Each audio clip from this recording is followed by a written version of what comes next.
and tell me if it's okay na. Okay, good. So last meeting, no? I think we met last Saturday, no? So we already started the discussion for reactions of alcohols, ethers, and epoxides. Very specifically, we only started yung discussion for reactions of alcohols. So, ano yung problem natin kay alcohols, no? Ang alcohols kasi, it cannot easily undergo substitution or let's say elimination reaction because first and foremost, yung OH group is not a good living group. Okay? So, yun yung pinaka-problem natin dito. Ito. Yan. OH hydroxide or the hydroxy group is actually not a good living group or it's a very poor living group. So, what we need to do here is para mag-undergo ng nucleophilic substitution o kaya kahit ng dehydration, yung alcohols natin, the hydroxy group must be converted into a better living group first. No?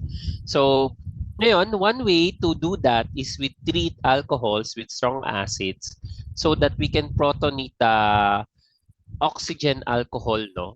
The oxygen present in your hydroxy group from hydroxide to water, which is already a good living group. Sa mga susunod na slides, Josh, you will notice that we will be changing the hydroxy group into other forms or other functionalities so that this hydroxide or hydroxy group can be converted into a living group, a good living group. So yun lang yung pattern dito, no, for reaction of alcohols. Ang major goal natin is to convert the poor living group, hydroxy group, into a good living group so that your alcohol can be converted into other functionalities or can react, no? So, like what we've discussed, no, last time, yung ROH2 itself, no, the ROH2 plus is negative. So, yung protonation ng alcohols can only occur with very strong acids. Thus, HCl, HBr, and HI, even sulfuric acid, nitric acid, can protonate, no, yung alcohols natin. So, sila lang yan. But usually, for reactions of alcohols, we use the hydrohalogenic acids like hydrochloric, hydrobromic, and hydroiodic. HF is a weak, no? Weak acid. So therefore, it can't be used here.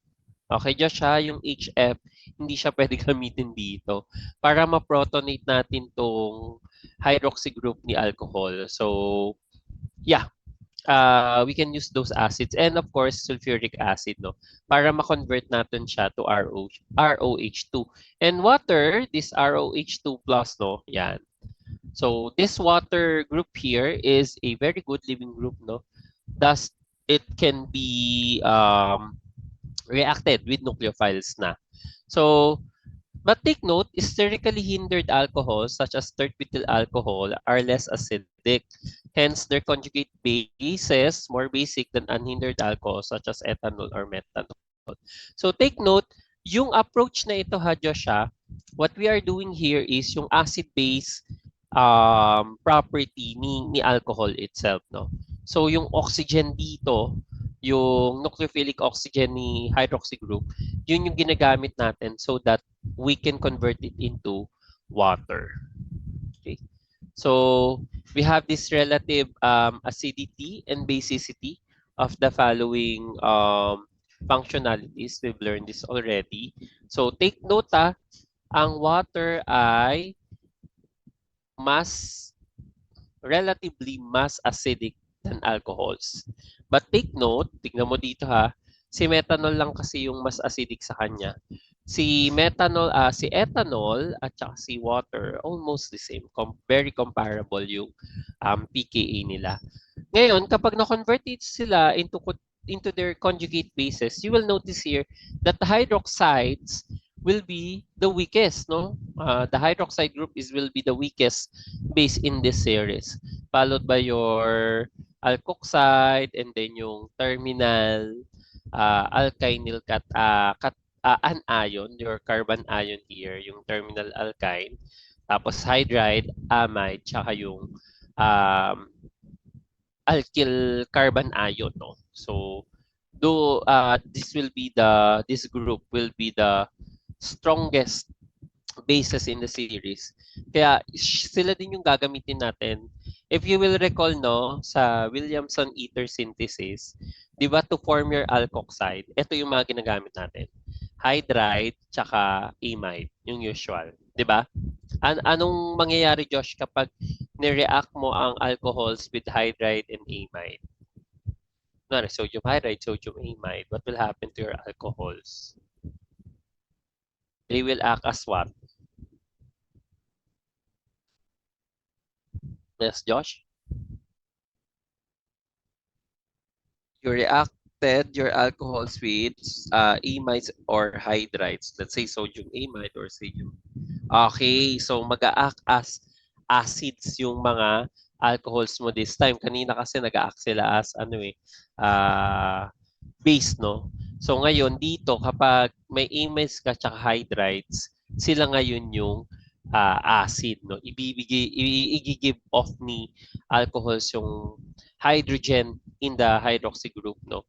To form your alkoxide, okay? So alkoxide ang mabubuo. Tapos yun yung ginagamit natin for Williamson ether synthesis, no?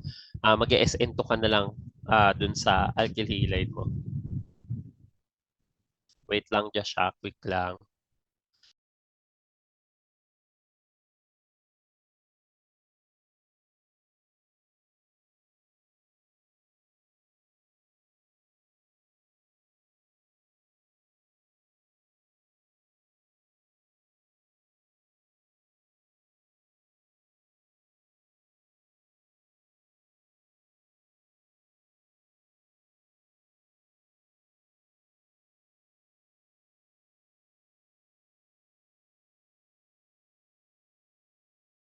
Okay, ayun yung ano natin, no, yung lesson. So, off ko na nga lang yung video, Josh. May problem siguro yung camera ko at hindi siya naglo-load. Naka-on siya pero I don't know. Anyways, okay, we're good with this. Nasagutan na natin to. Si A and B enough to para ma-deprotonate yung hydrogen mo, no, from your alcohol group, hydroxy group, to form alkoxides. Pero yung C and D, hindi enough yung basicity nila, no? Given that acetate and hydroxide are less basic compared to your alcohol. So, hindi yan sila bubuo. So, ngayon, like what I've mentioned last time, Josh, no? Yung alcohols natin ay may dalawang possible na reactions, no? So, sa ngayon, ha? Kasi we will see other formation of alcohols kapag nasa ibang functionalities na tayo. Lilitaw pa rin yan sila. So, we can have beta elimination wherein we will form an alkene. So, take note, an alkene is formed here. Or nucleophilic substitution, kahit ano yan, kahit anong mechanism siya, either SN1 or SN2, so that will form a substituted product. So X here can vary depending on your nucleophile. Okay, so take note, these two reactions here, beta elimination and nucleophilic substitution, can only occur if you protonate or if you convert your hydroxy group into a good living group. So for this case, no, we're using strong acid here so that we can convert the hydroxy group into water. So ito yung tandaan mo, Joshua, ito yung heart ng ng reaction sa alcohols. Kailangan lang nating i-convert yung hydroxy group into a good living group, no? Hindi lang water yan. You will see later na, okay, pwede rin pala ibang group, no? Basta as long as we can convert this hydroxy group into a good living group, pwede na mag-react si alcohol. Okay? Similarly, yung ethers natin, no, and even epoxide, ay meron ding poor living group. Yung OR kasi, alkoxide is a very poor living group din, no? In fact, it's a poorer living group, no? Kasi nga ang OH siya yung weakest. If you will notice here, dun sa arrangement natin, ayan, no? O hydroxide is which is nakita sa alcohol, no? the weakest base here, followed by your alkoxide. So, ibig sabihin, yung alkoxide, mas mahirap pa siyang tanggalin kaysa kay hydroxide, no? So, or hydroxy group. So, epoxide will have the same type of leaving group as ethers, no? OR negative. Ngayon, yun nga lang, ang kakaiba din sa uh, epoxide, meron kasi siyang angle strain, no? It will increase your reactivity. Okay? So, yeah, nonetheless, alkoxide and epoxide, ethers and epoxides are very, poor leaving groups, yung OR nila. Thus, they will undergo fewer useful reactions compared to your alcohols. Okay? So, ngayon, focus muna tayo dun sa unang possible reaction ni alcohol. Yun ay yung beta elimination. Ito, na-start na natin to last meeting, Josh, no? Yung beta elimination. Wherein, in beta elimination, we will be removing the hydroxy group and the beta hydrogen here. So, you need to have a beta hydrogen para at least magkaroon ka ng alkene. So, alkene is the end product here. So, for alcohols kasi, since we're removing water, the term for beta elimination is dehydration. Okay? So, dehydration yan. If you will recall sa alkyl halides, anong tawag natin dito, Josh? Yung formation ng alkenes from alkyl halides. Sige nga. Yung beta elimination natin for alkyl halides, Josh, ano ang tawag natin doon? Sa alkyl halides. Kasi dito, H and OH ang nawawala or water, elimination of water. So, dehydration siya. Doon sa sa alkyl halides. Sige. Can you recall? Can you recall the specific term for the reaction wherein your alkyl halide will be converted into alkene? No? This is similar dito. Ito alcohol naging alkene.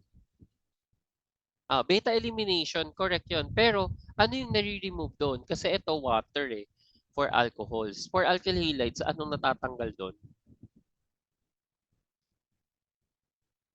Yan, nandyan sa image or nasa presentation. Halogen. Okay. Kaya siya dehydrohalogenation. Ayun, no? Nandyan na siya. Okay? So, dehydrohalogenation, yung counterpart niya for alkyl halides. For alcohols, dehydration yan. So, dehydration is similarly with dehydrohalogenation, it's a beta elimination reaction in which the elements of water, H and OH, are removed. No? Yung hydroxy group tsaka yung beta hydrogen, remove siya from the alpha and beta carbons respectively. And then you form an alkene. Okay? So, alkene ang end product mo dito. So, ngayon, how can we perform dehydration in alcohols? Dehydration in alcohols requires strong acids. We can actually use sulfuric acid, yan, H2SO4, or even phosphorus oxychloride, POCl3, or sulfuric acid, strong acid na nga yun. Another strong acid pala na pwedeng gamitin is si para-toluene sulfonic acid. Okay? So, you will see the structure of TSOH, no? Para-toluene sulfonic acid in the next slides. So, ang mahalaga dito, ang dehydration, kailangan natin ng strong acid. Yun yung clue. Ngayon, paano yung dehydration ng alcohol, no? Tsaka alcohol substitution. Kasi, move natin sila. Excuse me po, no? So, ngayon, ang trend is, si tertiary alcohols, sila ang pinaka-reactive when it comes to strong acids and then magde-dehydration. Then si primary naman yung mas least, no? Yung reaction rate with HX, no? Or hydrohalogen acid natin to perform dehydration. Bakit nga ulit, Josh?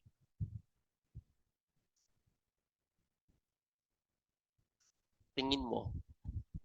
Bakit yung mas substituted? mas stable yung product. Ano ba yung product mo after dehydration?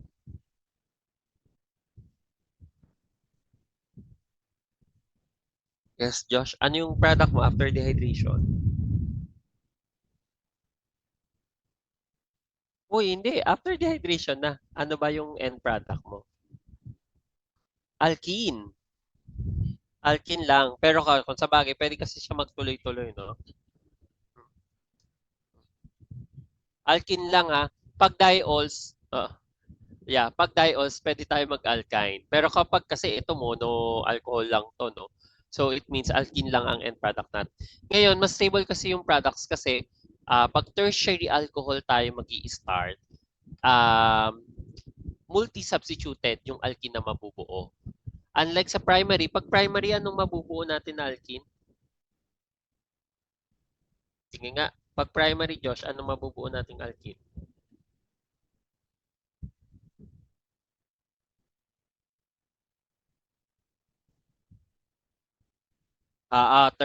Terminal alkene lang. So, least, no, yung substitution doon. So, mas unstable siya or mas less stable siya compared to your secondary and tertiary alcohols. And if that is the case, sasabi ko na rin to last meeting, Josh, ano ang mechanism ni secondary and tertiary alcohols when it comes to dehydration? Kasi ang dehydration ay beta elimination din eh. So ano ang mechanism pathway nila or preferred mechanism?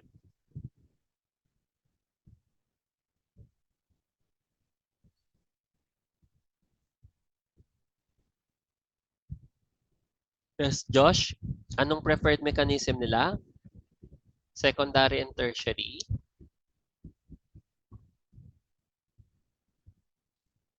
Secondary and tertiary? Anong preferred mechanism? Hindi, anong preferred mechanism for dehydration?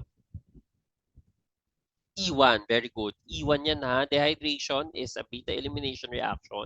For alcohol, since tertiary and secondary mas reactive, E1 ang preferred. This time, unlike yung alkyl halides natin, di ba hindi ganun ka-popular si E1 doon.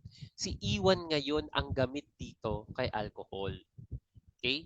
Lalo na kapag i-react natin yung secondary and tertiary alcohols with strong acids, specifically sulfuric acid, E1 ang preferred mechanism natin.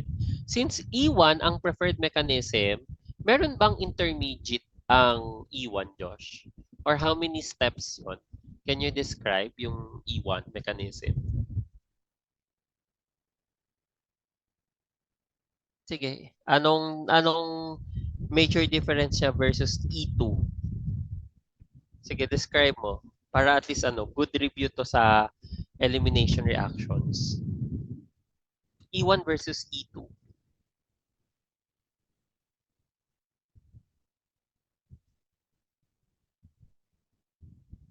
E1 versus E2. Anong meron kay E1 na wala si E2 or just differentiate them?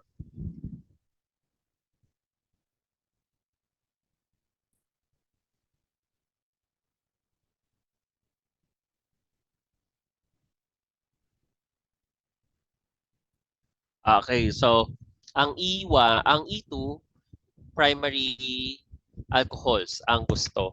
Pag pag E1 naman secondary and tertiary alcohols. Then next, ano yung sinabi mo kanina? Kapag E1 may formation ng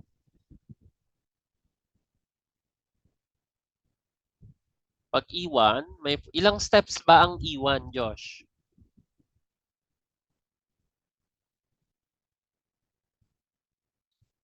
Two steps. So, ibig sabihin may intermediate ka. So, ano ang intermediate mo for E1?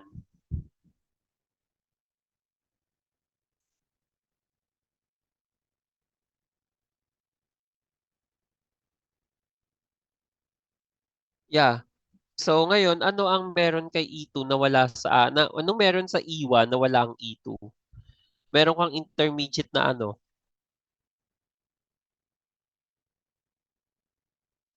What's your intermediate in E1? Kasi two-step yun eh. Two-step mechanism.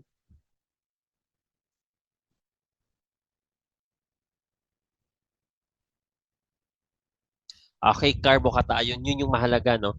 So, since we're talking about carbocation, Naalala mo yung stability ni carbocation? Sinong mga stable na carbocation?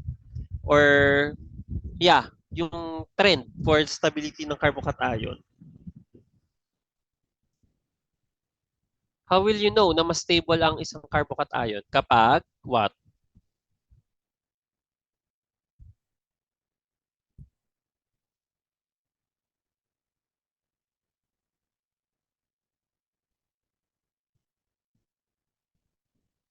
Okay, mas maraming substituents attached to your carbon bearing the positive charge, no? That's the reason why kapag same pa rin, no? Same rules will be applied here. Kapag multiple yung kaya mong mabuong alkene products, no? You will be following yung tinatawag natin na side-step rule.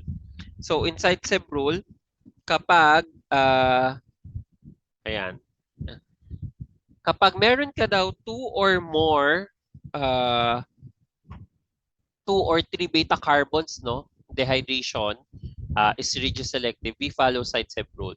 So, ang magiging major product dito ay yung mas substituted na alkene. The more substituted alkene will be the major product when a mixture of constitutional isomers is possible. So we still follow the side-steps rule. So since secondary and tertiary ang preferred natin dito, we follow the E1 mechanism. So ngayon, ang primary alcohols, they will react via E2 mechanism. Josh, walang bago dito sa ano natin, no? Sa E1 and E2, they will still be the same. However, magkakaroon ka lang ng preliminary step. Yung step 1 mo ngayon, instead na 2 steps lang siya, ang dehydration ay 3 steps. Kasi we need to protonate first the alcohol group or the hydroxy group to form water. So once you now have the living group, yung good living group natin is water, we can now follow the usual E1 mechanism. Aalis muna si aalis muna yung living group to form the carbocation. This is our rate determining step, no? So bond cleavage lang ang mangyayari dito. And then yung fast step natin, yung beta hydrogen will be cleaved by your base. And then yung carbon, beta carbon and beta hydrogen bond will form now the double bond between the alpha and beta carbon. So yung adjacent carbons mo ngayon, no, kung nasaan yung carbocation mo, doon mabubuo yung double bond. So you now have a new pi bond. Same pa rin siya sa E1 mechanism natin. Yun nga lang, nagkaroon ka lang ng additional step, no, yung preliminary step, so that you can convert the alcohol group into a good living group. Okay. So take note, yung secondary and tertiary alcohols, no, yung dehydration nila, since it's occurring via E1 dehydration, you will notice here na mangyayari lang ang dehydration if it's acid catalyzed, no? So when you say acid catalyzed, you are protonating first the hydroxy group so that it will become water. Tapos, eventually, yung base mo, dahil kukunin niya yung beta hydrogen sa third step, no, you will form back the strong acid, no? That's the reason why yung strong acid mo ay retain, no? Kasi mag-form back lang siya eh. So, acid catalyzed reaction ang E1 dehydration of secondary and tertiary alcohols. And then at the same time, clean elimination ito, Josh, no? Kasi yung reaction mixture natin, let's say sulfuric acid lang siya. Yung sulfate, yung hydrogen sulfate, hydrogen sulfate, no? Yung, di ba, H2SO4 siya. Magiging HSO4 negative 1, no? Yun, Josh, ay isang poor nucleophile. No? It's a good base, pero hindi siya good nucleophile. Thus, walang competing na SN1 na reaction, no? Or very, very minimal yung SN1 reaction mo. This makes E1 dehydration of alcohols much more synthetically useful than E1 dehydrohalogenation of alkyl halides. So, ang gusto nga natin pag alkyl halides to alkenes, E2, via E2 ang gagawin natin. Okay? So, E1 ngayon ang mas preferred natin dito. Na-discuss na rin natin to since yung primary carbocation since primary alcohols, no, will form primary carbocations, and we all know that primary carbocation is highly unstable. Hindi nag-a-occur via E1 mechanism ang dehydration ng primary alcohols. Instead, primary alcohols will prefer the E2 mechanism. And E2 is a single step elimination, beta elimination, wherein sabay-sabay mangyayari ang bond formation and bond cleavage. Example ay yung nasa screen. So, tapos, na-discuss na rin natin ito, no? Yung dehydration pala, thermodynamically speaking, is slightly endothermic. So, dahil slightly endothermic siya, parang mas mahihirapan tayong gawin, no? Yung reaction kasi nga slightly endothermic siya. Yun nga lang, yung entropy, no? It favors product formation dahil may dehydration products kang na mabubuo, at least two, no? Uh, from your starting material. So, yeah, and at the same time, enthalpy favors the reactants, no? Yung nasa kabilang side, since the two sigma bonds broken in the reactant are stronger than the sigma and pi bonds formed in the product. So, slightly endothermic ang enthalpy of dehydration. Okay? So, if that is the case, Josh, paano natin i-prefer na magtuloy-tuloy yung dehydration? Kasi if we want alkene, correct? So, yun na. From alcohols, gusto mong bumuo ng alkene. Yun nga lang, hindi ganun kadali, no? Bumuo ng alkyl halide. Gawa na um, yung reagents natin, no, ay much less yung bond breaking niya and uh, bond break uh, energy needed to break bonds versus the energy release in during the formation of bonds. Paano magiging tuloy-tuloy yung dehydration? Sige nga, Josh, naalala mo to? Kasi yun yung challenge mo eh. Slightly endothermic pala tong si uh, reaction natin, no? Yung dehydration reaction, slightly endothermic siya. Tapos slightly or quite neutral, no, when it comes to uh, sa entropy. Yeah, entropy. Hindi. Pero yung entropy niya, favorable pa nga eh. So, paano mo siya, Josh, paano mo ipapaboran? How will you favor the dehydration reaction of alcohols to form alkenes? So, ang sagot ay, you go back to its reaction, no? So, since yung reaction natin, ayan, you will see your example dito, no? Ethanol converted to ethene via sulfuric acid. So,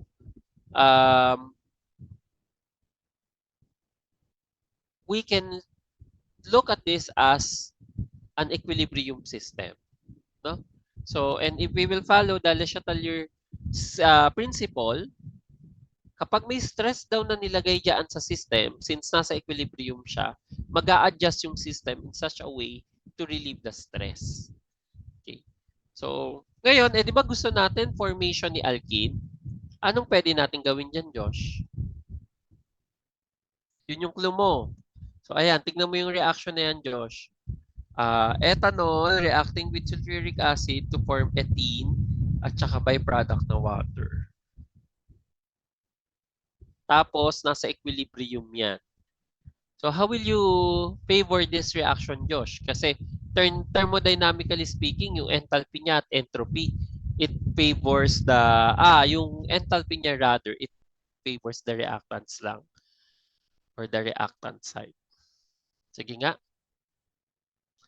Paano mo i-force yung reaction going to the right?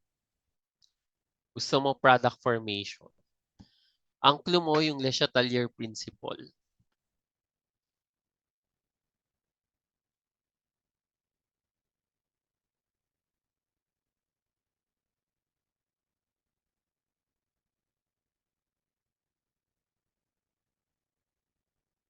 Mhm.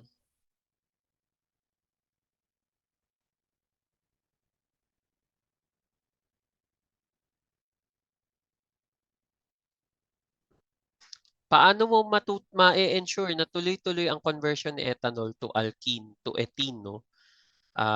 Upon reaction with sulfuric acid. Thermodynamically speaking nga, hindi siya favorable kasi yung enthalpy niya, it favors the reactant side. Eh. Pag hinit up mo yan, tuloy-tuloy ang formation ba ni ni alkene? Okay, correct, no? So actually, hindi naman magba-bubble out lang. Ang maganda dito, yung alkenes kasi natin, usually mas mababa ang boiling point nila. We can actually distill, no? Ayan. And then, perform the dehydration at higher temperature. Very good ka doon. Yung dehydration products are favorable at higher temperatures in the absence of strong nucleophiles. So, kasi wala namang strong nucleophiles doon kay sulfuric acid. Once prenotonate ni sulfuric acid yung alcohol mo, you form the hydrogen sulfate. No? Hindi siya good nucleophile. So, therefore, stay lang siya doon as bisulfate. No? Tapos, at the same time, yung alkene product mo, dahil siya yung nabubuo, if we will devise a way or they will devise a lab strategy, no, or a lab setup wherein the alkene, which usually has a lower boiling point, will be removed continuously via distillation. It will drive the equilibrium to the right so that we can form more products, no? So, yeah, take note, dehydration products are available at favorable at higher temperatures and in the absence of strong nucleophiles. Okay? So, and then, dun tayo yun pala yung tanong ko sa iyo nung last time kung paano siya gagawin. Yun yung sagot, no? Para maging favorable yung dehydration, which is a beta elimination, perform natin siya sa higher temperature and at the same time, i-distill natin yung alkene product para at least favorable yung dehydration reaction ni alcohols. So, take note dito, no? Dehydration can also form ether, no? So, dehydration to an ether usually takes place at lower temperature. Kapag nireact mo ang ethanol with sulfuric acid, pero this time, at 140 degrees Celsius lang, ang major product natin will be the ethyl ether, no? So, pwede mo pa rin gawin, Josh, no? Yung technique natin, how can we drive the reaction forward, no? Or going to the right formation ng diethyl ether. Yung diethyl ether pa rin naman ay mas mababa ang boiling point kumpara dun sa starting material mo na alcohol. So therefore, we can also distill or have a distillation setup wherein we will be removing continuously yung diethyl ether na nabubuo para at least madadrive natin yung reaction into completion. So diethyl ether, in fact, is made commercially by dehydration of ethanol. So the ethyl ether is the predominant or the major product at 140 degrees Celsius. Ngayon, ito yung parang catch dyan, Josh. Pag yung sulfuric acid mo, no, together with your ethanol, tinaas mo palalo yung temperature, let's say 180 degrees Celsius na, hindi na diethyl ether ang magiging major product. Ang magiging major product na ay yung elimination product, which is ethene, no? So, yun yung catch diyan. So, yeah, so far sa dehydration tayo nakafocus. So, high temperature and then distillation of the alkene product. Yun yung ways natin so that we can improve the productivity and efficiency of your dehydration reaction. So the formation of ether occurs via SN2 mechanism with one molecule of the alcohol acting as the nucleophile and another protonated molecule of the alcohol acting as the substrate. So substrate siya kasi yung may alcohol group, yun yung substrate kasi yung alcohol yung magiging good living group. Okay? Siya yung aalis. Okay, so with that, we're ready with this, no? Can you try to screenshot this, Josh? Wala pa rin yung camera ko. Na-screenshot mo na?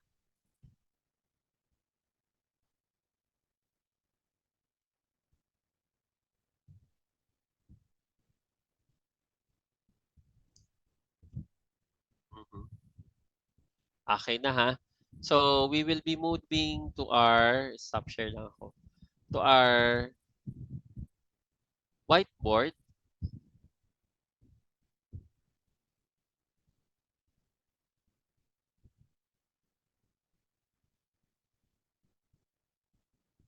So that we can write the uh, answers, no?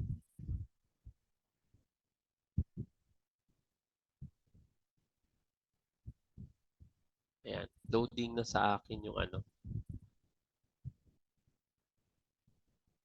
yung board natin.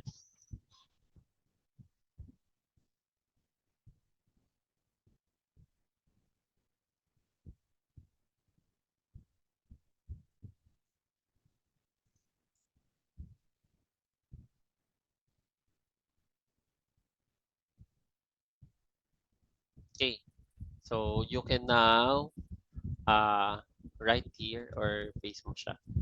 Ngayon, Josh, lagay ko lang yung TSOH. If you will recall, ano yung itsura ni TSOH?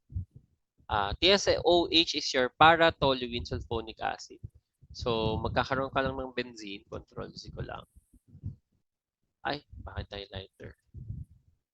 Ayan. Ito yung TSOH mo.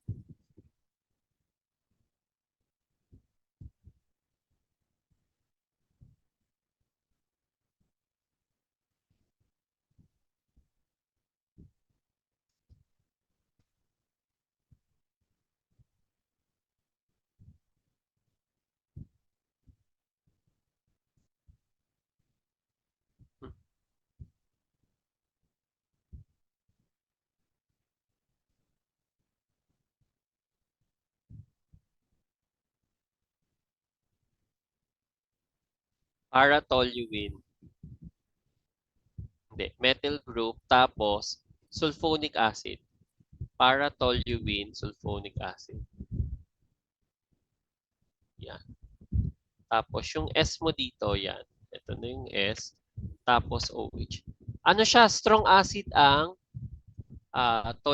para-toluene sulfonic acid. Ito yung H na naproprotonate. Bibilugan ko. Ayan.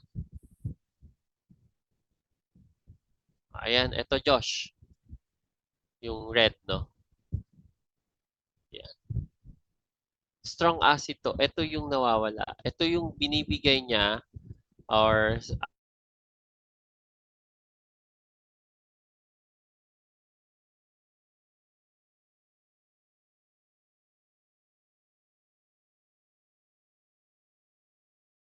meron ka ng what?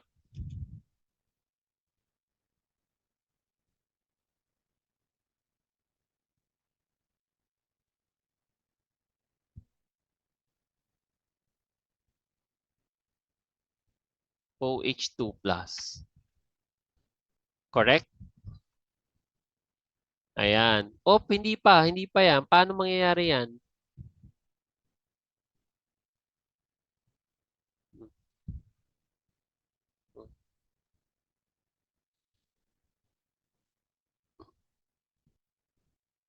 Secondary alcohol to. Anong mechanism ang preferred? Tas dehydration. Yes, Josh?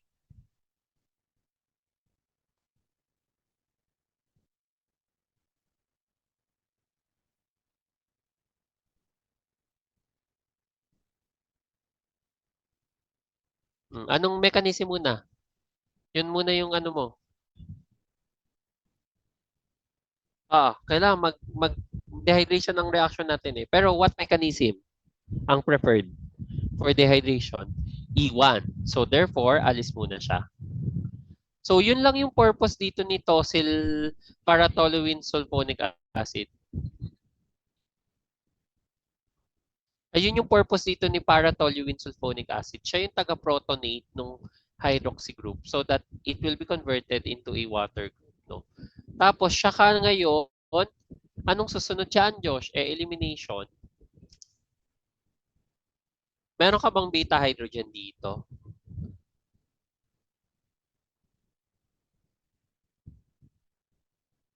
Meron ka bang beta hydrogen? Yes, meron kang beta hydrogen dito. So, kunwari, ayan. Ito. Yung hydrogen mo dito. Ayan. Tulungan muna kita for 1A. Sa 1B, ikaw ang magsulat. So, yung beta hydrogen mo dito, recall, may TSO negative ka. So, O negative. May lone pair dyan. TS. So, yung para-toluene sulfonate mo, no? So, ito, abstract niya yan. And then, tsaka, bigay dito. And then, you will now be forming your alkene product. And you form back what? Ano ang nabuo mo ulit, Josh? You form back your acid. Kaya acid catalyze pa rin ito. Acid catalyze dehydration. You now form TSOH. You form back your para-toluene sulfonic acid. Okay. O sige, you do that to number 1B. Item 1B. Ayan yung pattern natin, Josh.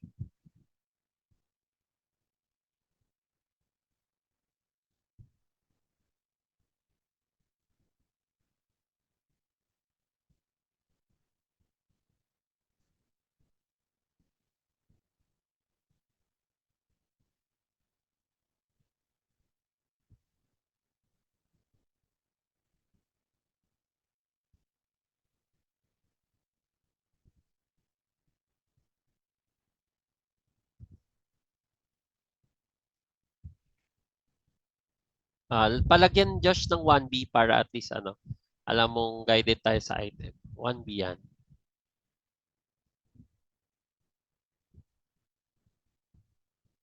Oy, tsaka hindi hydrogen ang uma-attack. If you will notice, lone pair ni oxygen dun sa hydroxy group.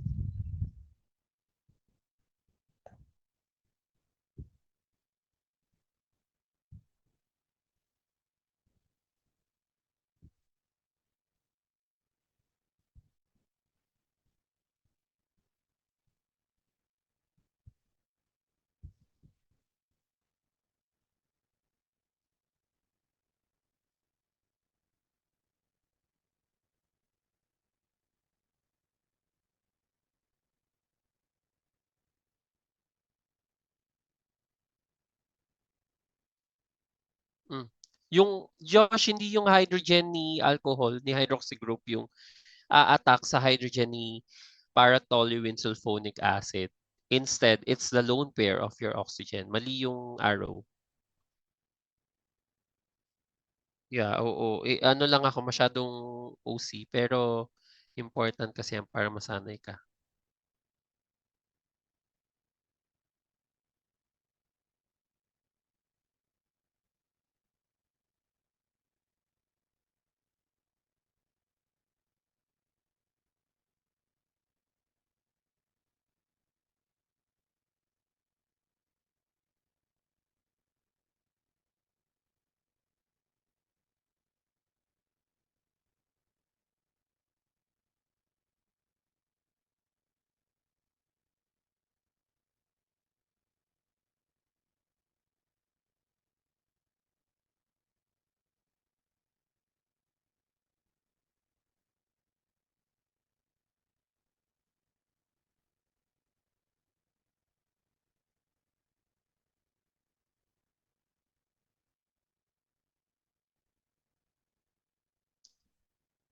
Let me check yung 1B mo.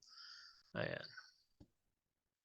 So, you have your alcohol, react dito, tapos donate. Okay.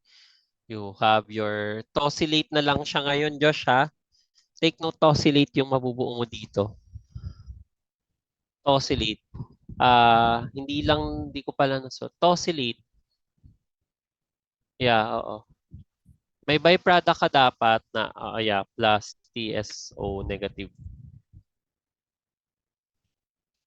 Dun sa second step mo, ayan. Sa second step mo dapat, Josh, meron kang TSO negative. Kasi si TSO negative, siya yung magpo-form back siya later.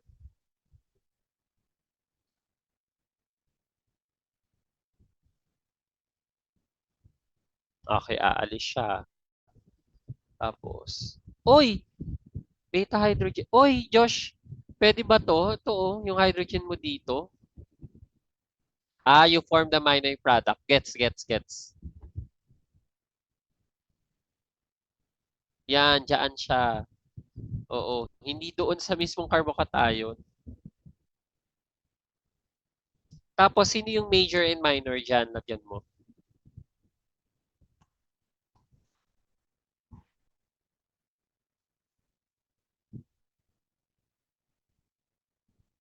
Okay, yan yung major natin kasi tri-substituted yan kesa dito na di-substituted lang.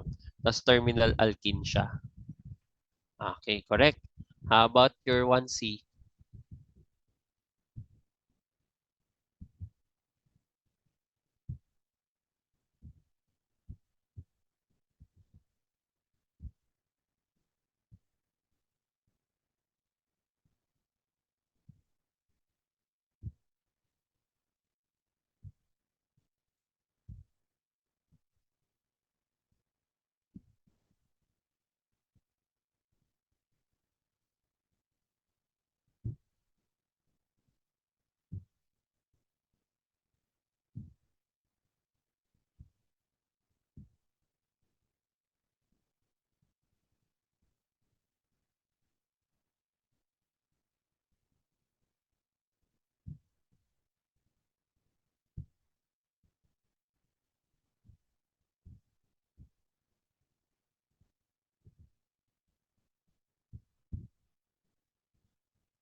So you're going to follow the same ano pa rin naman. The same pattern for this. Yan, sa 1C.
Okay, correct. Di muna siya, you form a tertiary carbocation there. That's a tertiary alcohol. Therefore, you will form a tertiary carbocation.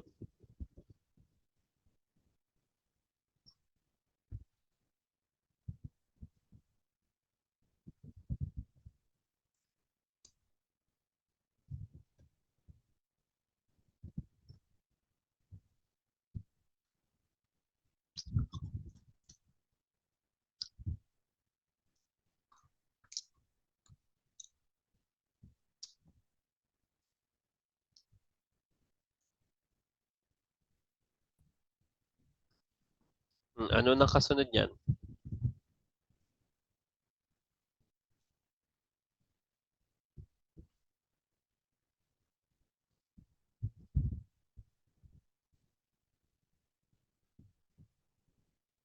Mm.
Okay, for number 2, check muna natin yung 1C mo.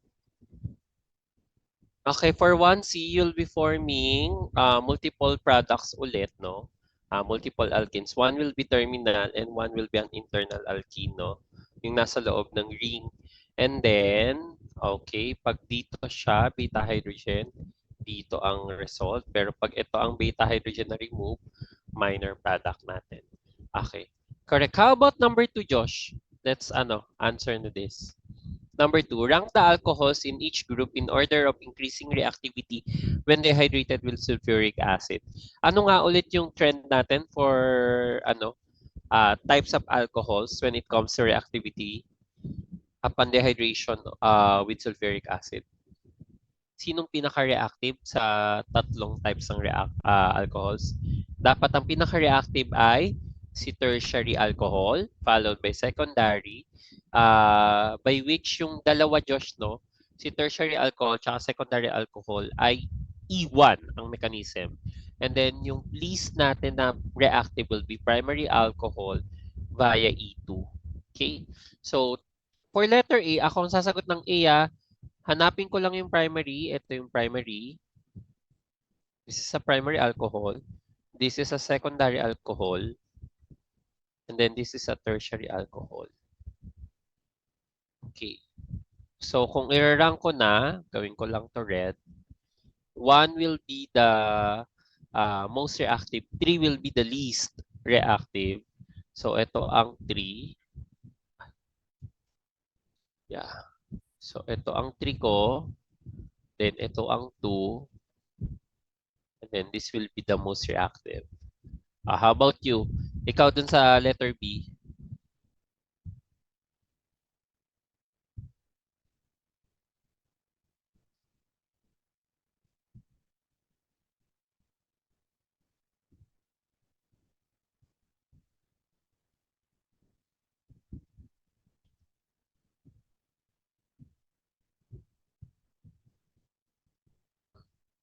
Identify mo muna. Ako, ayan, ang ginawa ko, Josh, ay blue pen, blue color pen, yung type of alcohol, and then red pen. I used red pen for the reactivity. So 3 being the least reactive and 1 will be the most reactive. Ikaw ang gumawa ng 2. 2B, 2B rather.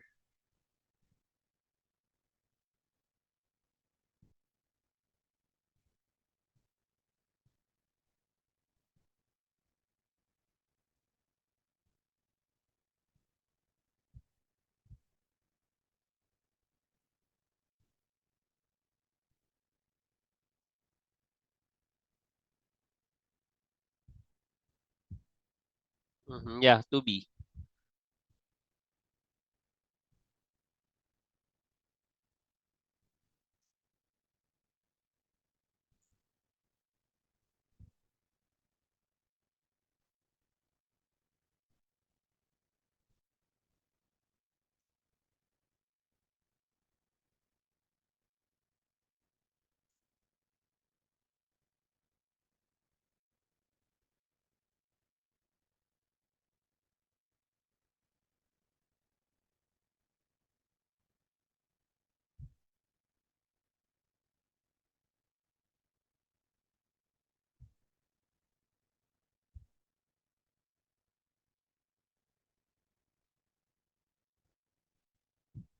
Okay, so tertiary alcohol, primary, and then secondary.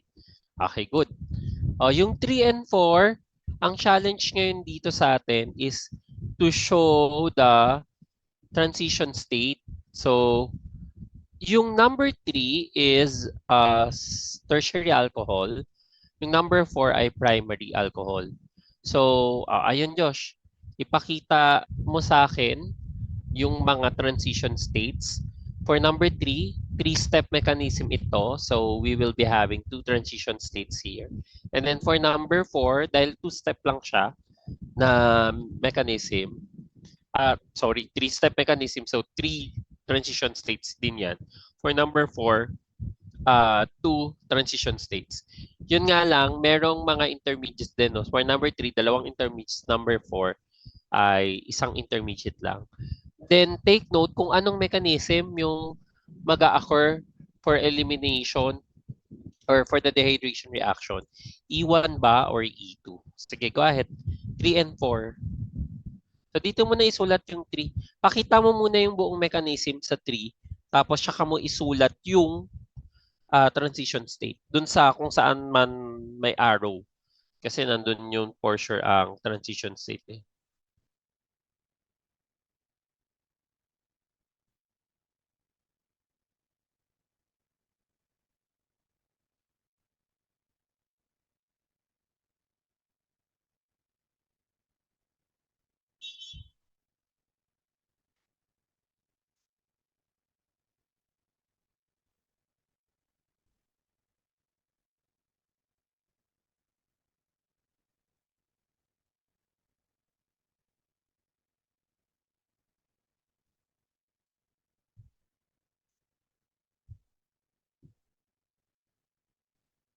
Ayan, 3. Sa pasulat, Josh, 3.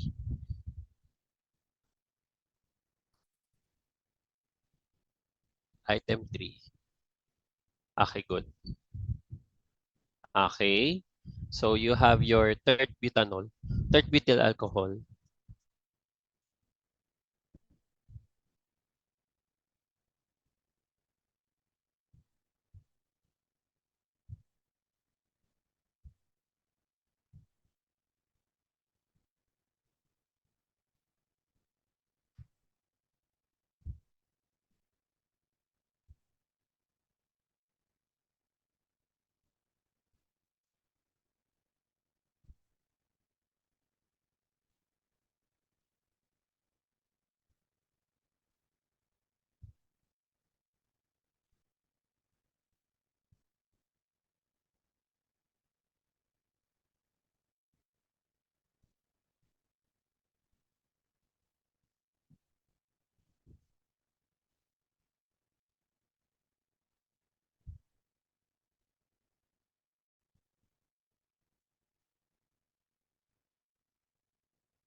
Josh, kapag nag-end yung story tuloy, yung meeting, ay ano lang, join ka lang.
Okay, so what will happen next there?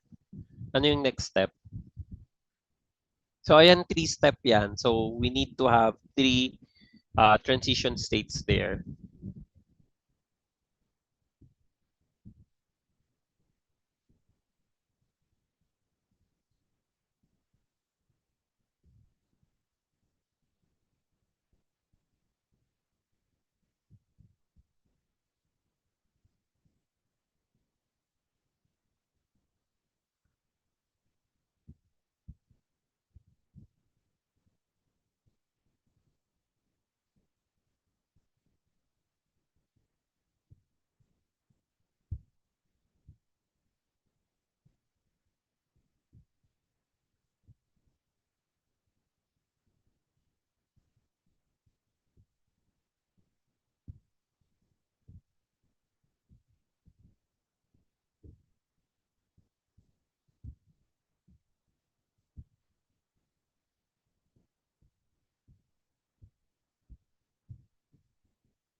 Okay, what's the next step here? O, ano na mangyayari sa mechanism mo, Josh? Blue pala.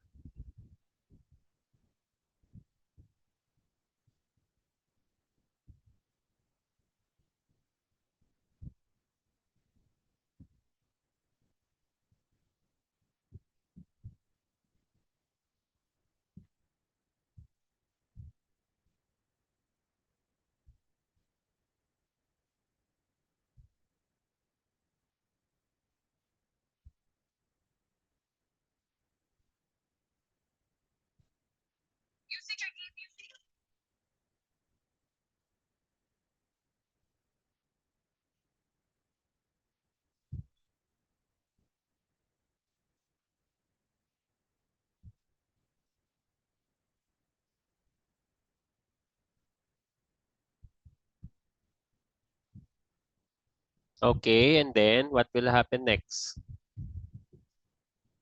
So, ayan. So, ibig sabihin may transition state yan dito. Ito yung TS1 mo.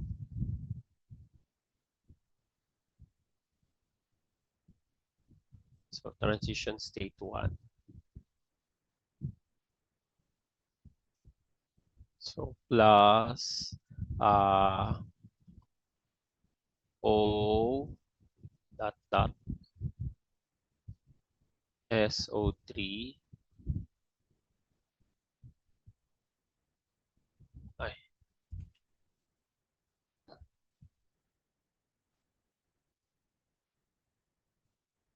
OSO3H.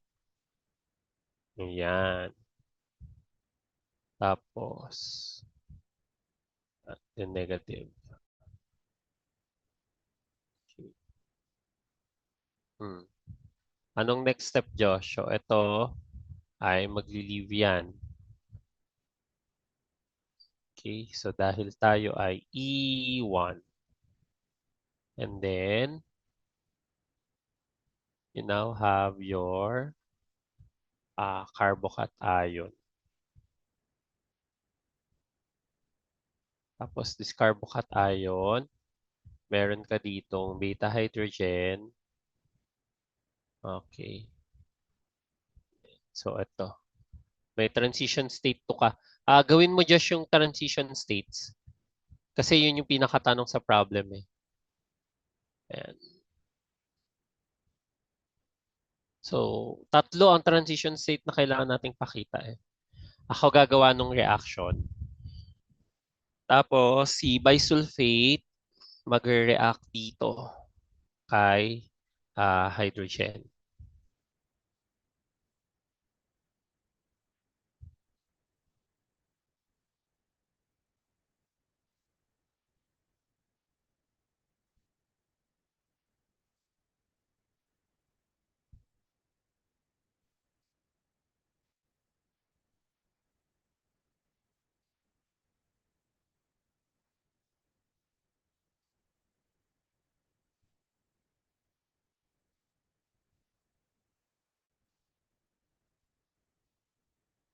Yan. So, abstract to. And then, tsaka ibibigay niya tong bond dito. So, that will form K. Ayan. TS3 na to.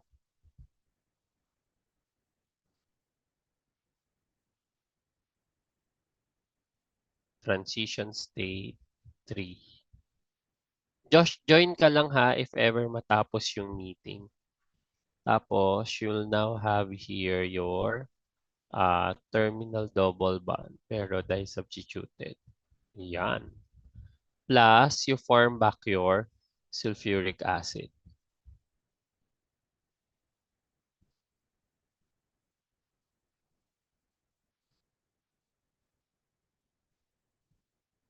Yan. H2SO4.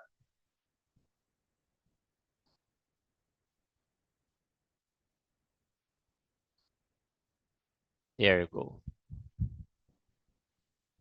Yeah. So, transition state ang kailangan mo dyan, Josh. And then for number 4, two-step mechanism siya. Ay.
Yeah.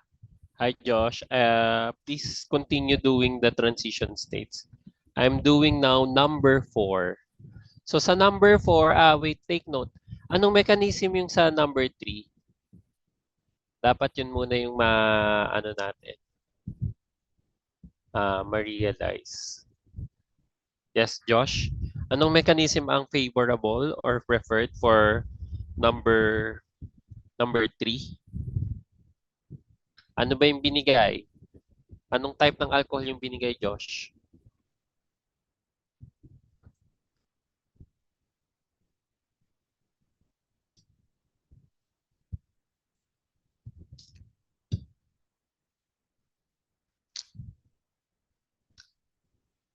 Hmm. Wala kang sounds, Josh, or mahina?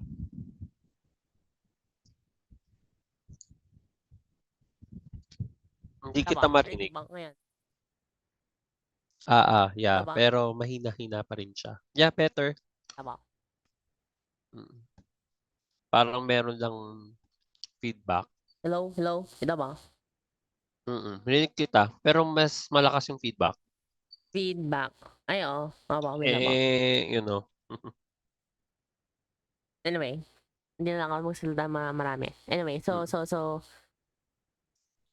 E1 to. Tapos on this one, Sino yung E1? 3.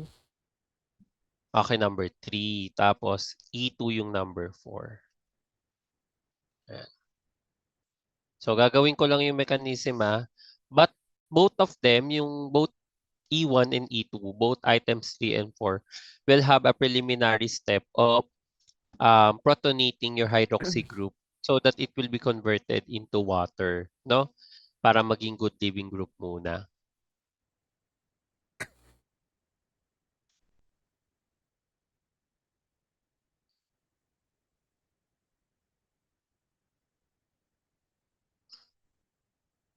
So, ayan, meron ditong transition state 1.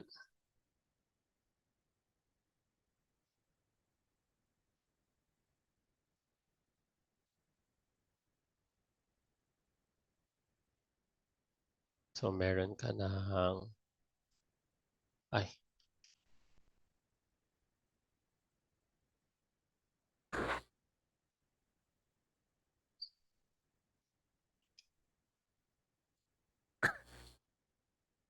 Yan. Then, OH 2.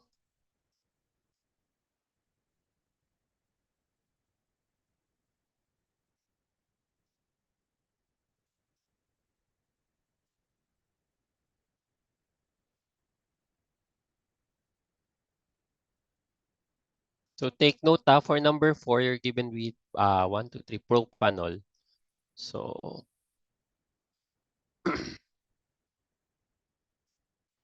Tapos, you have your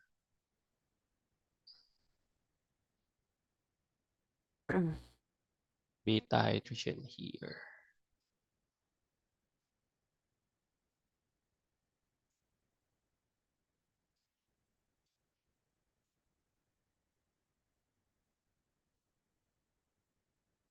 Seems low-key true.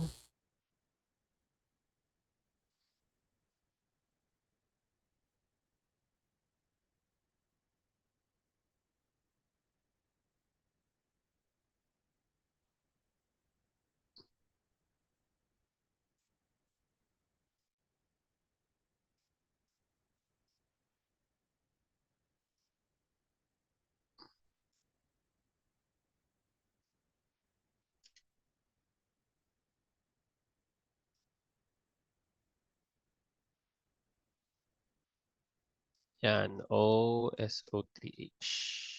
Happening.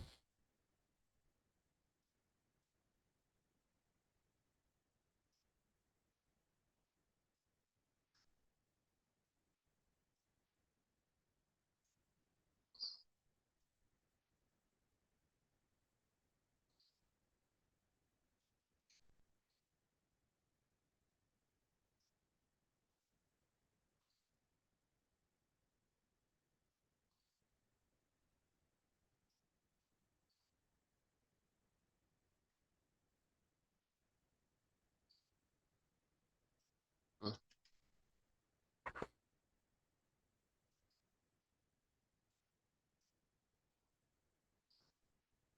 So you'll be having another transition step here, TS2.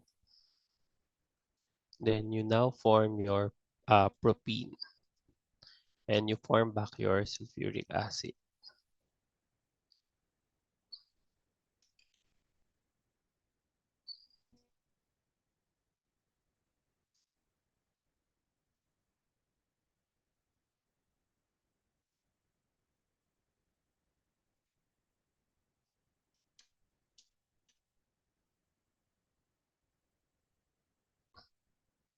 Okay, there.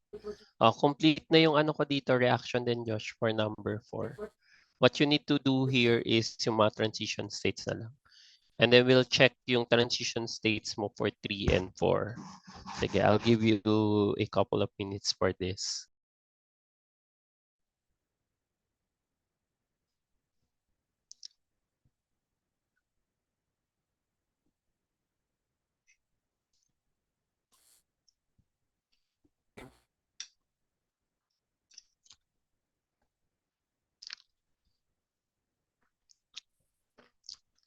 So,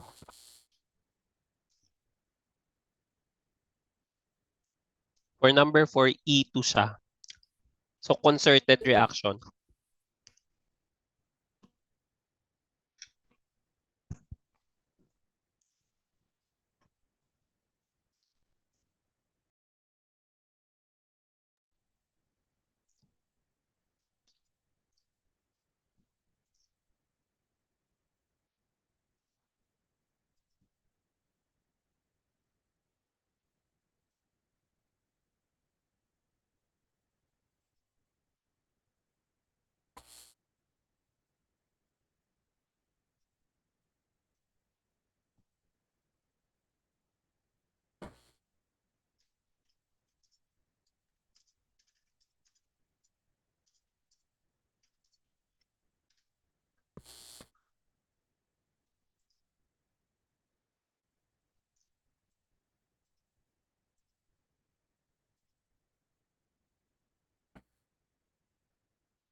Yan, opo.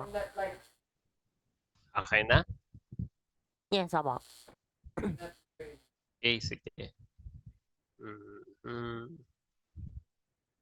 I'm going to check lang yung yung transition states na ginawa natin. So, of course, na siya. Okay, so for number 3, like what we mentioned, it's E1, no? So the first step involves the preliminary step wherein we try to, we're going to protonate the hydroxy group to form the water as your good living group. So for TS1, dapat yung transition state natin looks like, mabibreak yung bond ng H dun sa SO3H. Ayun, okay. Nakaano pala to. Lagyan mo lang to ng double bond dito. Then double bond Josh. So, single bond SOH and then single bond. Okay. Okay, partially positive CO. Then hydrogen here and then partially negative to, correct? So, Josh, ang makakulang mo ay yung mismong brackets. 'Di ba? Kapag transition state, kailangan nating may brackets. Ayan. Tapos ano yung symbol? Dapat may equal sign yung not na symbol. Ayan. Opo. Okay? Opo. Ayan. Ito, oh. Yan, yung mga red. Yung mga red yung corrections ko, or kulang mo. Sense, So, sense making similarly, naman ba? Sense making. yan. Similarly sa TS2, ganun pa rin yung brackets ang comment ko. Tapos, yung sign. And then, sa number 2 naman, sa second step, aalis lang yung water, no, as living group. Kasi this is the first step of your E1 mechanism, eh. So, dapat partially positive, correct? Yung carbon na naka-attach yung OH2+. And then, partially positive din. Okay, yung oxygen mo dahil mawawalan na nga siya. Okay, so yung lone pair isa lang. Okay, that's correct. Ano to yung TS3? Bakit dalawa-dalawa siya, Josh? Can you try to fix first yung TS3? Tama. Parang nagdoble-doble siya. TS3 number 3. Okay, so 1, 2. Anong doble-doble po? Hindi ko lang siya Wala po ako Oo nga nakitang eh. doble. Wala po ako Hindi, nakita. TS3 ayan oh. From my end po, Yung wala po ako structure. nakitang doble. Ay, ganun? Sila po Oh, sa so akin. weird. Oo. Pero, naintindihan ko naman yata. So, meron kang... Wait, I'll stop sharing lang Okay.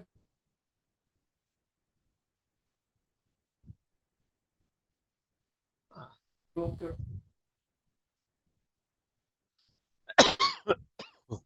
Asa na ba yung screen natin? Tapos, reshare ko lang yung whiteboard.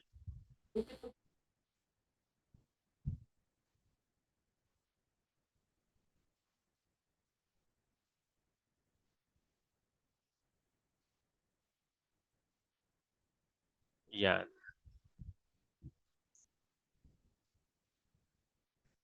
So, yung typical na kulang pa rin ay yung brackets and then yung pinaka-sign lang for, Yung ano pa yung double, ano nga ano ito? yan? Tawag doon? Yeah, yung parang not na sign. Ano siya? Ano nga yun? Yung equal sign na may slash. Pero Yes, loading tama. pa sa end. Ayan na. Ala, dalawa talaga siya. Anyways, sige Ay, na. oo, Parang nakita ko na. naintindihan ko naman Mila siya. mo.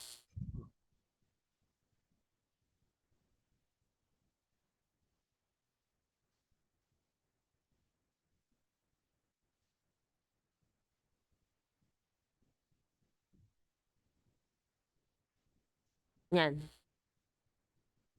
Ayan, okay. Partially positive.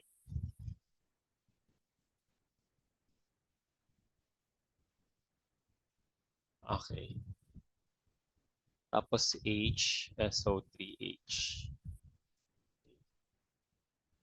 Dapat ito partially negative. This is partially negative. Red na to. So, partially positive. Ito, correct. Tapos ito, partially negative. Kasi negative to eh. Okay.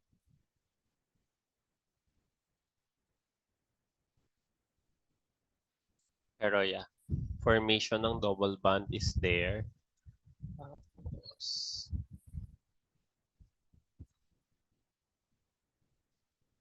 okay. Yeah, tama naman. Let's now proceed to number 4. For number 4 naman, ayan, dalawa lang yung transition states dito. 2 steps lang kasi ito, and this will occur via E2 mechanism. So, abstract yung hydrogen. Formation, protonation muna ng hydroxy group to form water. Okay, so tama ito. Yeah.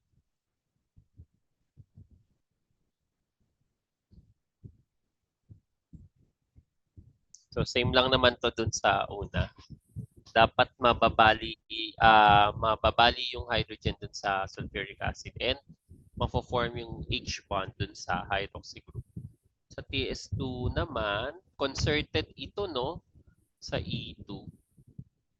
So dapat makita natin yung both bond formation and bond cleavage. So ito ay formation, partially negative, correct? Hydrogen. Tapos ito, partially positive. Correct. Okay, correct. Yeah. We're good with the both items, no? And then we'll now continue our discussion dito. Ayan. So take note, Josh, if you are now seeing my screen, please tell me. Ano na ang nakikita mo sa screen, Josh? Examples, blah, blah, blah. Okay, good.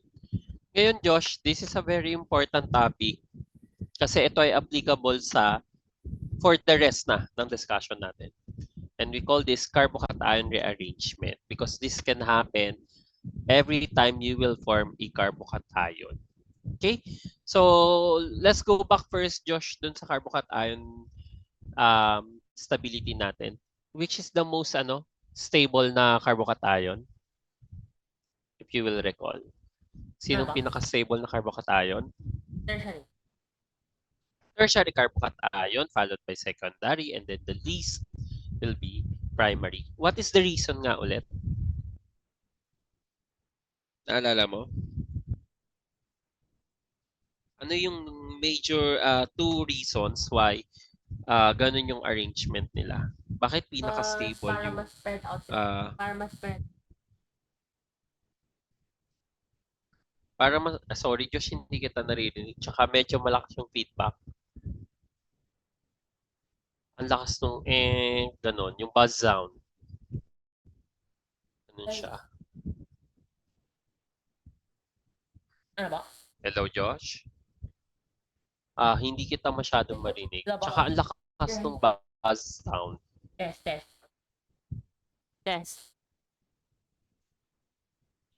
Ayan, naririnig na kita. Pero malakas yung buzz sound talaga.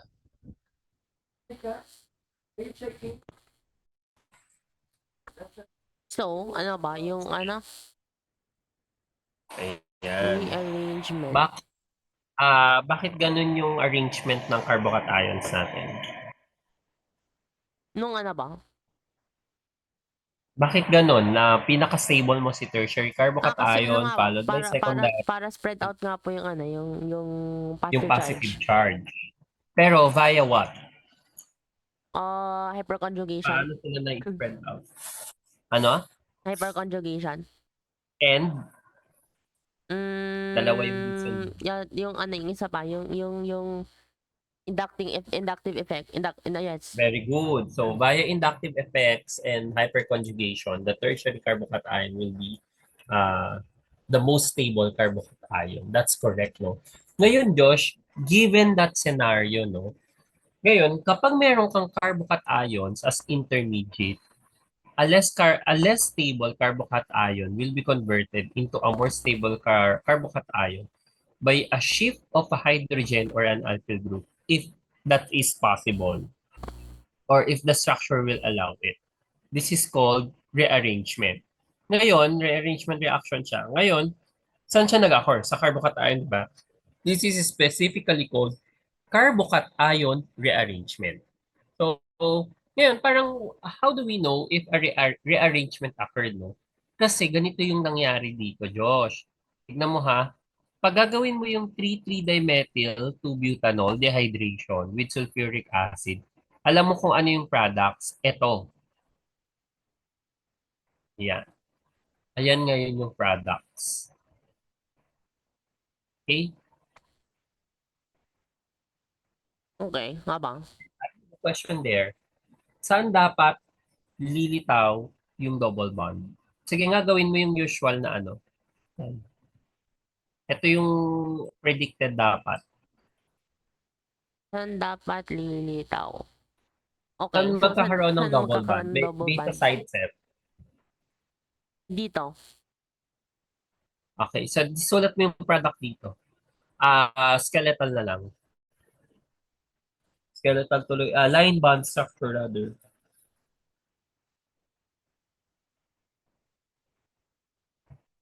Line bond na lang. Ay, anyari dyan? Ba't may alcohol pa rin? Ay, wait lang ba? Wait. Sulfuric Magkakaano pala acid. magkaka-pentavalent. Oh, no. Ano na, dehydration product na yung kailangan ko makita. Yung alam natin so far. Pero magkaka-pentavalent pa, wait lang ba? Paano magkaka-pentavalent? Kung nasa gitna po, magiging pentavalent. Ibig sabihin, hindi siya allowed dun sa gitna. Ayun. Dun siya sa kabila. Ayan, tama, di ba? Yes, habang. H3 sa H3C, then C. Okay, bawal sa gitna kasi magkaka-pentavalent. Tama ba ako? Yes, habang.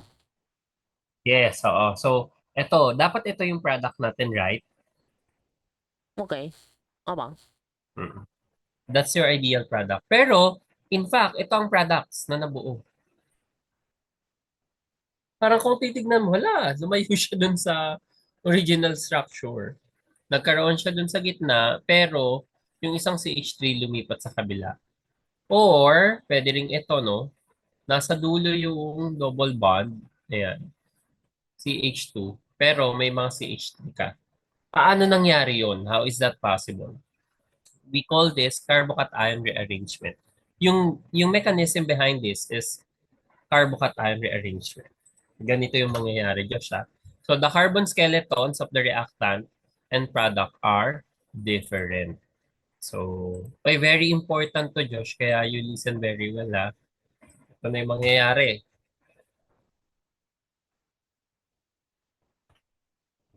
Mm-hmm.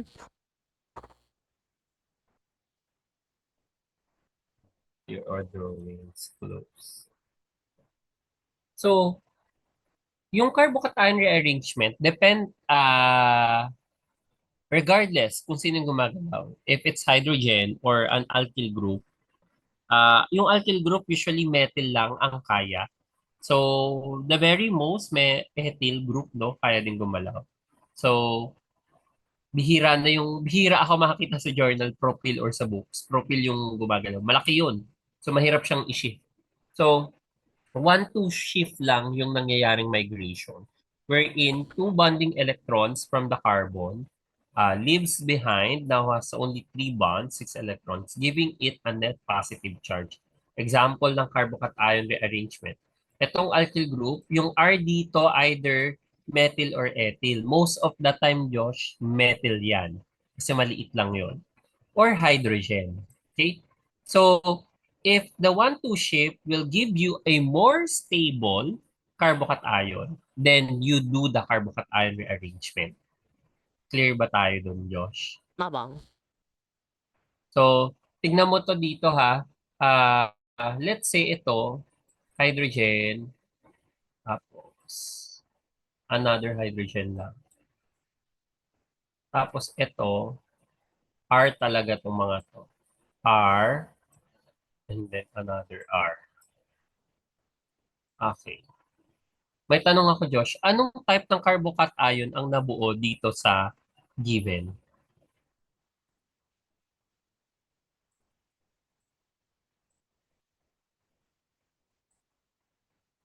Ano yung... so tertiary versus ito to, ano, secondary. Okay, good. Ngayon, yung carbocation kasi, Mm. once lumipat yung methyl dito, yung R mo dito methyl or ethyl lang yan mas magiging stable na carbocation siya. From secondary carbocation, you will now have a tertiary carbocation. Ngayon, be careful or be mindful sino yung nag-shift. Yung one, this is a 1-2 shift. Why? Because from the origin carbon mo, nag-move ka lang ng adjacent carbon or the second carbon from the origin carbon. So 1-2 shift lang ito. Kapag hydrogen ang gumalaw na atom, we call that hydride shift. Specifically 1-2 hydride shift. Pero kapag alkyl group like methyl or ethyl, propyl will do masyadong malaki na pag mga butyl, mahirap magalaw yun. So, 1-2 alkyl shift naman ang tawag doon. Okay? Metal shift usually yan. Metal shift.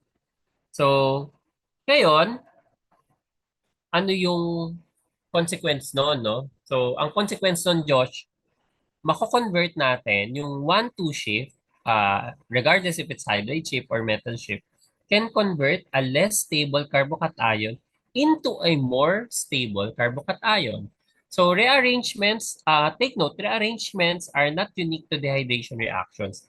In fact, rearrangements can occur whenever a carbocation is formed as a reactive intermediate. Basta meron kang carbocation, Josh, applicable to rearrangement or hydride shift and metal shift, yung 1-2 shift. So, may question ako sa Josh. Yung alkyl halides na diniscuss natin, let's say SN1 tsaka E1, applicable ba dun yung hydride shift tsaka metal shift or alkyl shift? Kung ano ba, Kasi may carbocation ka dun na intermediate hindi ko alam kung sobrang laki ba, hindi na kaya mag-shift. Ay, hindi. Kasi diba parang mas static yan. Alkyl, hindi. Alkyl halide lang. Alkyl Kaya nga, halide. kung kaya na, kung let's say bromine, baka. Hindi. Wala tayong bromine dito. Tanggal na yung ano mo nun 'Di ba? Pag SN1 tsaka E1, umalis na yung Actually, leaving yes. group. Oo. Kung depending lang sa ano. Yes, Depending lang correct. sa... Basta may carbocation siya. Basta may carbocation ka, Josh, i-check mo yung carbocation if it will allow the 1-2 shift, regardless if it's a hydride shift or a alkyl shift, no? So, example dito, ito yung sinasabi ko sa'yo na allowed ba siya? Let's say, etong secondary carbocation A, possible siya mag-metal shift. Kasi ano yung, ano nito, of course, the type is secondary. Pag nag-hydride shift ka kasi, Josh, you will now form a tertiary carbocation. So, ito, allowed ang 1-2 hydride shift dito. However, sa B, tingnan mo to, tertiary carbocation na siya. So, usually, pag tertiary carbocation, wala nang rearrangement yan. Okay? Yun yung most stable mo na carbocation. Parang lilipat pa ba yung carbocation mo para lang maging secondary? Hindi. So tertiary carbocations usually will, hindi pala usually, generally they don't do rearrangement because it is tertiary to begin with. So, kung i-allow lang usually Josh, applicable ito pag mga primary carbocation or secondary carbocation ang nabubuo para maging secondary sila or tertiary. Okay? So, ngayon, ano ang impact niyan? So, tingnan mo tong example na metal shift. So, we have here 3,3-dimethyl 2-butanol. Ito yung binigay na example natin kanina. Dehydration pa rin.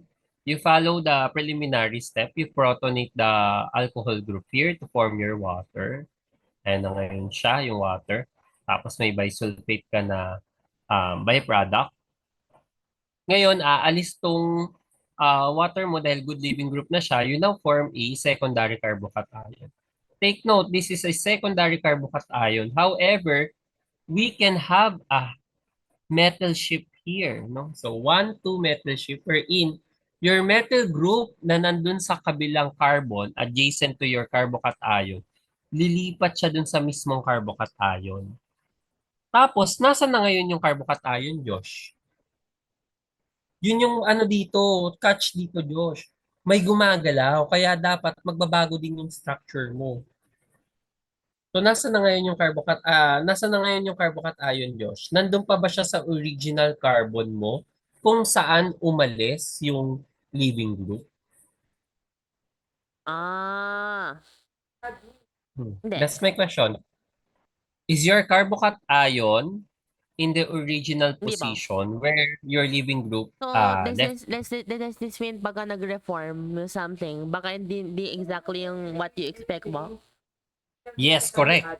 Kaya ito nga yung explanation kung bakit ganun yung products, no? So meron ka na ngayong tertiary carbocation. Tapos pwede ka na ngayon mag-elimination. Tingnan mo, Josh, saan pwede mag-eliminate? Sa mga may beta hydrogen. Ito, no? This is a beta hydrogen, right? Kasi ito yung carbocation mo eh. This is a beta carbon. Ayan. So ito yung major product. Ito yan. So, tapos, pwede rin namang dito, no? Actually, either ito or ito. Pag dyan, dito ngayon ang double bond. So, ito ang mabubuo.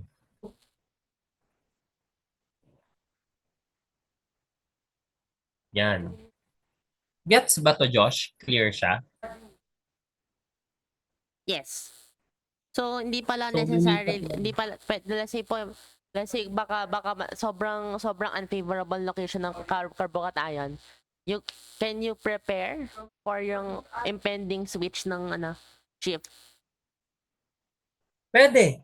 Yun yung trabaho ng mga organic chemists. Parang, paano mo, kunwari, Kasi hindi paano pala mo, pala kasimple na. So, talagang oh, yun pa yung trabaho, yung to find yung yeah, yung to pathway find the talaga na perfect everything path, no? works. Opo. And at the same time, kung gusto mo ba magkaroon ng metal shift or hydride shift or ayaw mo. Kasi depende sa product mo eh. Baka naman ayaw mo magkaroon ng metal shift or ayaw mo nang may rearrangement. Di ba? So, Opo. hindi mo pwedeng gamitin si sulfuric acid pag ganyan. Tama, no? Kasi si sulfuric acid, pinopromote niya or allowed sa kanya yung metal shift tsaka hydride shift. Okay? So, eto ngayon yung reason, Josh, kung bakit makikita mo, bakit kailangan pa natin maghanap ng other reagents for dehydration? Sulfuric acid lang pala, kaya na natin mag-dehydration. Correct? Di Yes, ba? opo. Kasi nga, nagkakaroon siya ng rearrangement. Paano kung ayaw mo ng rearrangement? Hahanap ka ngayon ng ibang mechanism. Ito, katulad nito. POCl3 at saka ito. Ah, yung sa ano pala to, sa mga, yung chlorination, sa halogenation, no? Sa halogenation no, from alcohol to halogens, no? To alkyl halide. So, hahanap ka ngayon yan. Yan yung dilemma natin sa sunod na slides, no? So, ngayon, dahil nagkakaroon ng rearrangement, you expect also different products form. Okay. Dahil 4:26 na, Josh, at meron na lang tayong 6 minutes remaining. Ito lang muna tayo, number 1. Let's try to answer number 1. Show how the dehydration of alcohol X forms alkene Y using a 1,2 hydride shift. What other alkene is also formed along with Y? What alkenes would form from X if no carbocation rearrangement occurred? Yung original muna tayo, Josh. What if this one will undergo the usual dehydration na alam natin? Sige nga, isulat mo yung product mo dito, Josh. Minus H2O. So, dehydration. Ayan.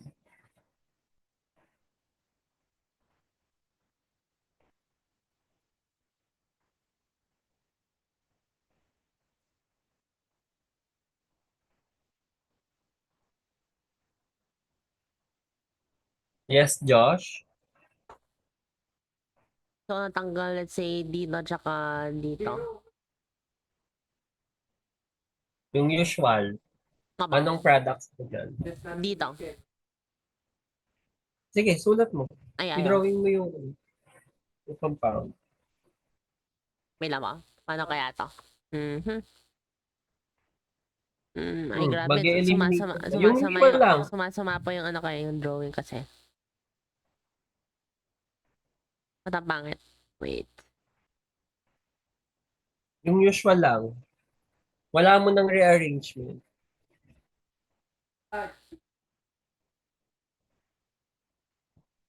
Okay. Tama. Sige, you're doing great. It looks so bad kasi. Ayan. Okay, yan. Tama, di ba? Try substituted siya. Correct? So, Yes, aba. meron pa ba?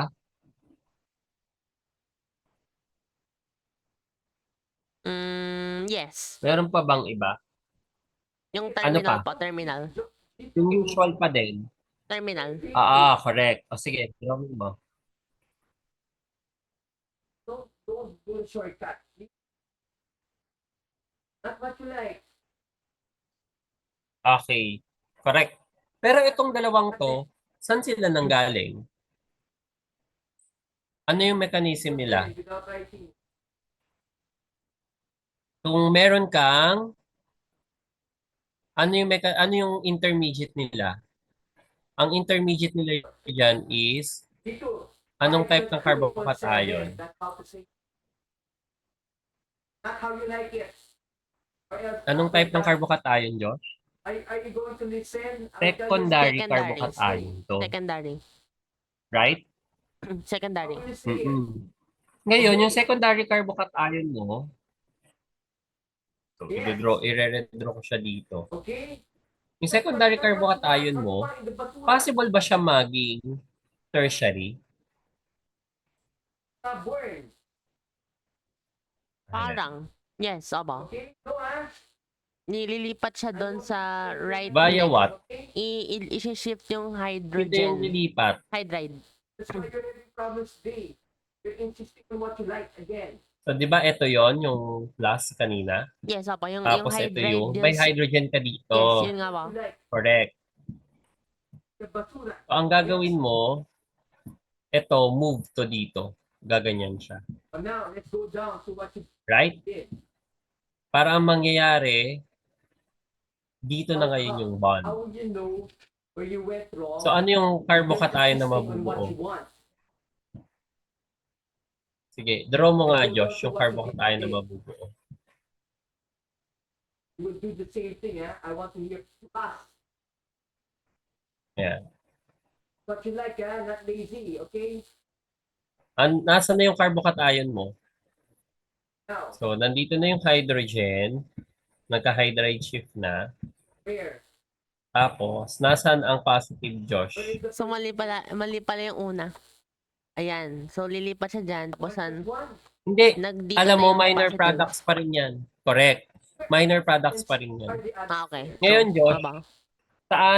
saan ka pwede mag-eliminate? Equal lang ba yung both sides? Kasi 'di ba meron kang beta hydrogen dito. Ayan, sa That's what taas. you're doing, Aba? Meron ka din naman beta hydrogen dito. Hmm. Correct? Don't make your own rules. Same lang ba sila? So, what you add there? Kunwari ito.